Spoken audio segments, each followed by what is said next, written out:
You are listening to Lone Star Community Radio on 104.5 KCZWLP Conroe and 106.1 KZCCLP Conroe and worldwide on irlonestar.com. I do have a special guest in the studio. We have your county judge, Craig Doyle. All information that we're going to be talking about today, you can check out mctx.org. That's in Montgomery County, Texas, right there. It has all the information for all the departments that go on the county, the public safety, the online services, transparency, all that good stuff. They actually have a new website, so it's kind of exciting because their old website reminded me of like the early '90s. Now they're up to date. They're up to date with the new website. That's mctx.org. We have the judge, Craig Doyle, in the studio. How are you doing, Judge? Doing great, Dick. How are you this morning? It's proper to call you Judge, right? Absolutely. Okay, great. I'm doing good. It's Wednesday. I'm really gearing up for this festival because we're going to be here all weekend long. It's similar to the Catfish Festival since the studio is like in downtown. Right. We have to be here. You're inside the ropes all day. Yeah. So if you're around town, come say hi. We're going to leave the door open. Anyone wants to come on the air and be cordial about things. Good. We're going to be on the air and just having fun. So sounds great. But how about you? I know this is May a busy week for the county? Every month's a busy month. Every month. All right. We can't pretend that every month is. We are growing leaps and bounds everywhere you look. Any part of the county you go to, you see something new. I used to tell people when my office was in Magnolia, if you hadn't been over to Magnolia in a couple of weeks, come on back. It's changed. But that's true everywhere you go now. Yeah, it's I'm dating a girl, and she's constantly asking where should we move up here because she wants to move up here, and I'm like, I have no idea. Everything's different all the time. Like, I don't really. So I need to actually check out the economic conferences now, I feel like, and see where the best place is. Not a bad place to be in Montgomery County. So that's good. So what's been on the books recently for you in the county? I know there's a lot of stuff going on. I guess the county really is one of the biggest news things. So constantly reading the newspaper. But one thing I was reading at the airport. I was out at the airport the other weekend for the B-17. The Texas Raiders moved out there, and they're close friends of ours. And we went for their inaugural launch there.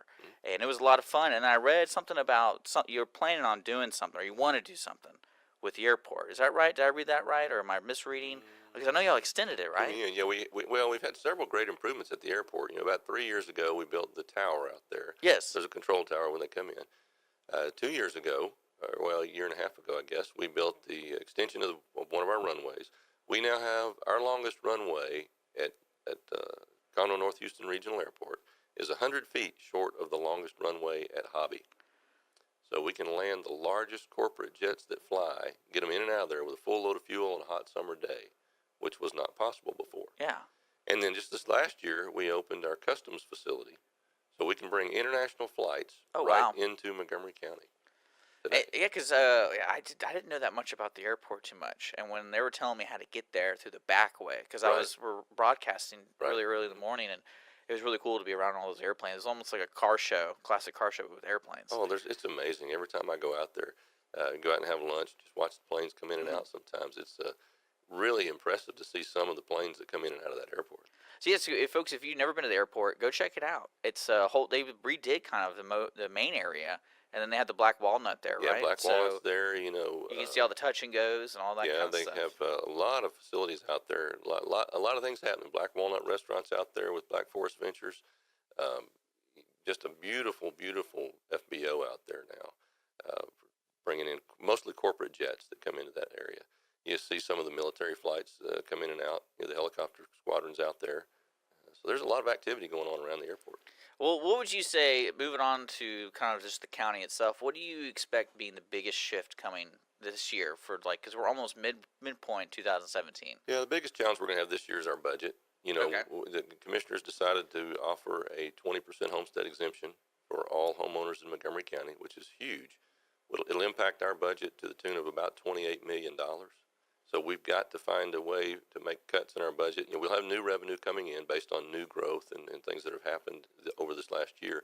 But we're going to see some shift in our budgets to try to accommodate that cut or that offering of an exemption on appraisals. I can't imagine being an accountant for you guys. It's tough. You got 55 different departments that will come to us in this summer during our budget workshops, and trying to balance what we ask people to pay and still provide quality services as we grow. We're the 7th fastest growing county in the nation for counties our size, and so we're seeing tremendous needs on our infrastructure, on all of our departments out there. And yet we see tax appraisals going up each and every day. So we're trying to find a way to kind of help kind of ease that burden on the taxpayer. Well, we are getting a lot of comments on the quality of life here. That's for sure. So in Conroe, the Woodlands, and North, and the Willis, and especially Montgomery. I mean, every time I have friends come visit me, they always praise, like, this is one of the coolest places. I didn't even know this was going on.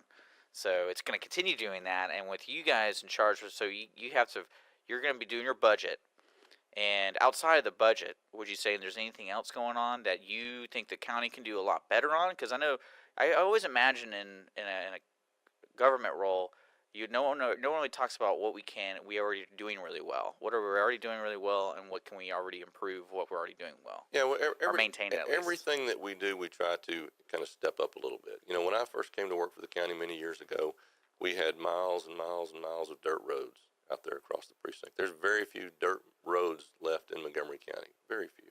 We've tried to upgrade some of the work that the commissioners have been able to do in terms of road maintenance.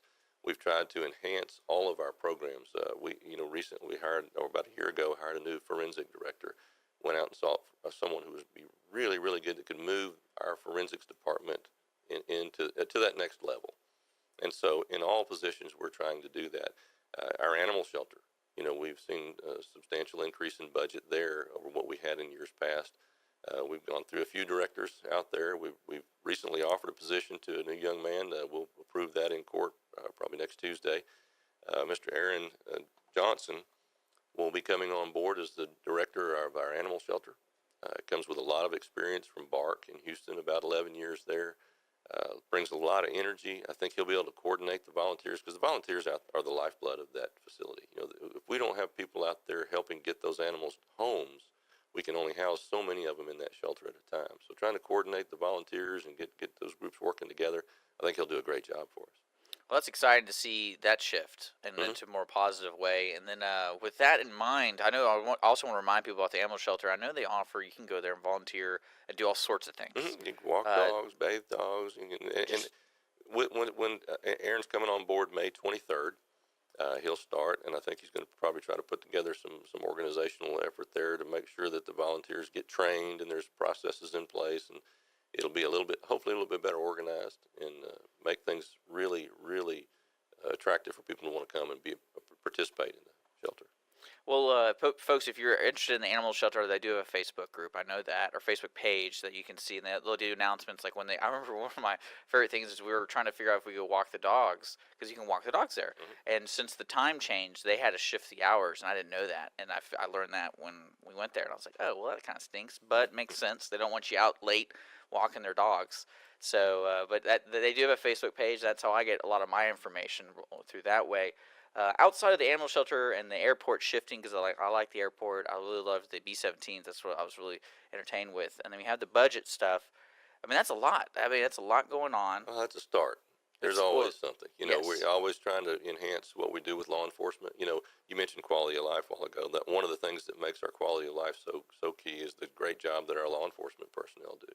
Through the sheriff's department, through our constables' offices, we want to make sure that we have enough law enforcement. Are the new guys doing okay? New guys are doing great. We can't call any of them out? No, new guys are doing great. Everything's working really well right now. Okay, that's good. That's good. One thing I do want to remind folks is you guys have Commissioner's Court. Yes, sir. And you can watch it online if you go to mctx.org.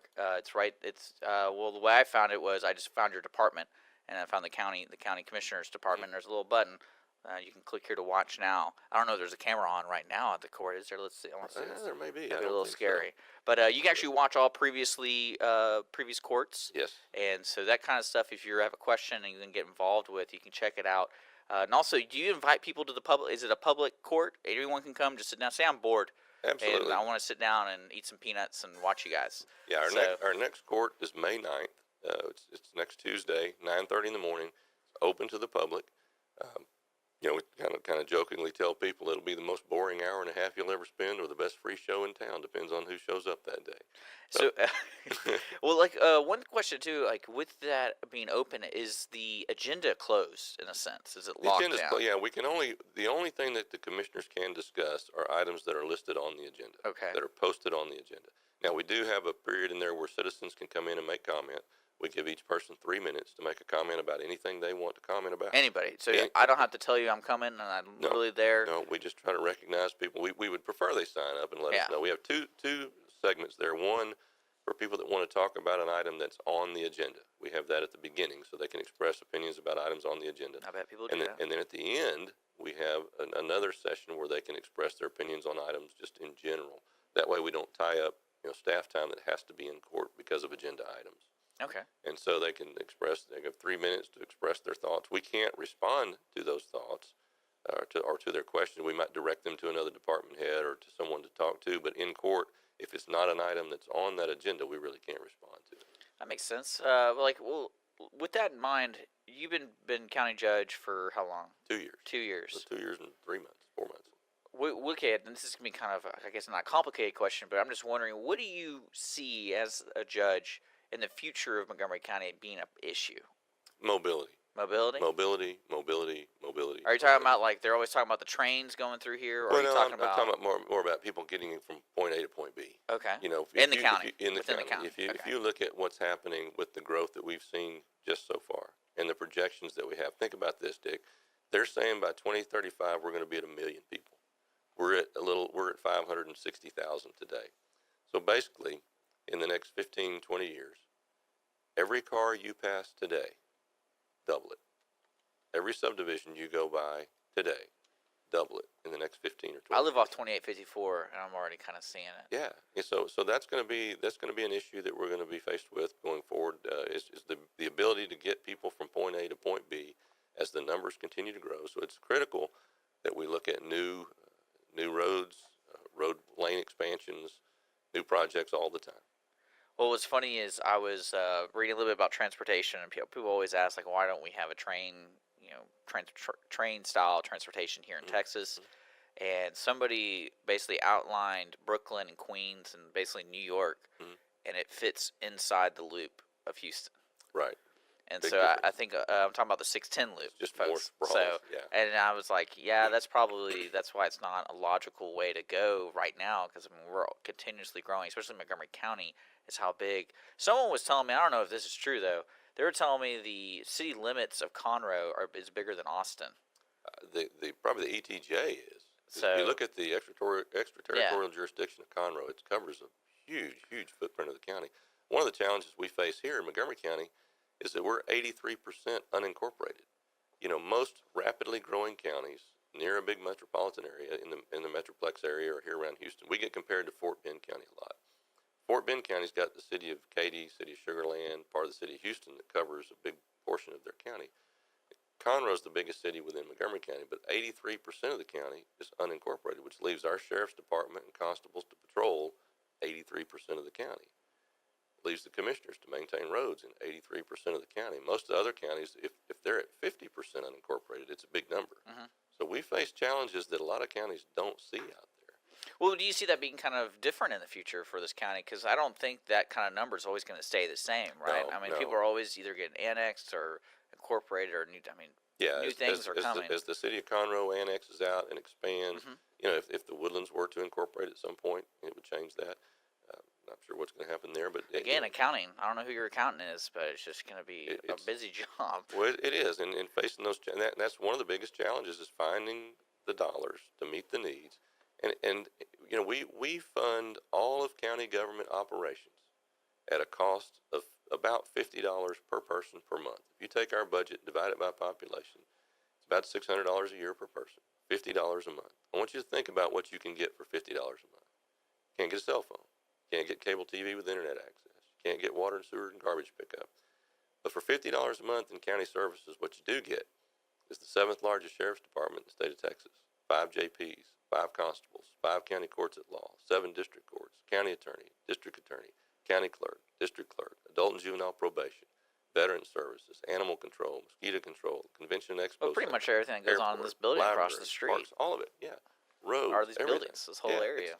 It's amazing for $50 a month we provide those services. So I think we do a really good job at trying to keep costs down and still provide services for a really, really fast-growing county. Maybe that's how you should bill people. No, I'm just kidding. People won't understand that. But I think there's a lot going on, and I'm glad you kind of covered some of the solid issues, especially the mobility question, because that's something that you don't know how to. It's not a quick answer. No, it's not, and you're always behind. Because we have to be reacting. Then I guys feel like that's part of your, like, half of your job is just to react to things. Well, it's kind of like building schools. By the time you recognize the need, you get the bond sold, you get the school built, you open the doors, it opens at capacity. You need another. Yeah, you need that's another. That's kind of where we are in mobility today. Every time we get a road expanded, by the time we get it built, the congestion has grown to the point that it's full. I'm convinced that Willis is going to look at it like, we need to build another high school after they finish their new buildings are finished. Because I saw the aerial of the whole area. I was like, yeah, they're probably going to need to build another school. Yeah, it's amazing. Every school district in the county is just busting at the seams. That's going to be a lot of fun. Well, thank you so much for coming in and let everyone know what's going on. Again, mctx.org, and we have the Commissioner's Court on Tuesday, you said? Tuesday morning at 9:30. And if you want to go in there and say he did such a great job on the air, go in there and let him know. Hopefully we're going to get you in again, because there's a lot of stuff keeps coming to Montgomery County, folks. So keep your finger on the pulse here on Lone Star Community Radio. It's 9:35. We're going to be playing some music till then. I'm going to be off the air for Cindy's show, because Cindy's a replay, folks. So we're going to be doing that. And then so stick around. A lot going on here in Montgomery County. We got great music. And I'm going to do some weather and traffic around 9:55. So stick around for that. But right now, here's Pauline Reese with Trail to Monterey. You're listening to Lone Star Community Radio. We are Montgomery County's community radio station. And don't forget, visit us online at irlonestar.com. Thanks for checking out this recording from Lone Star Community Radio.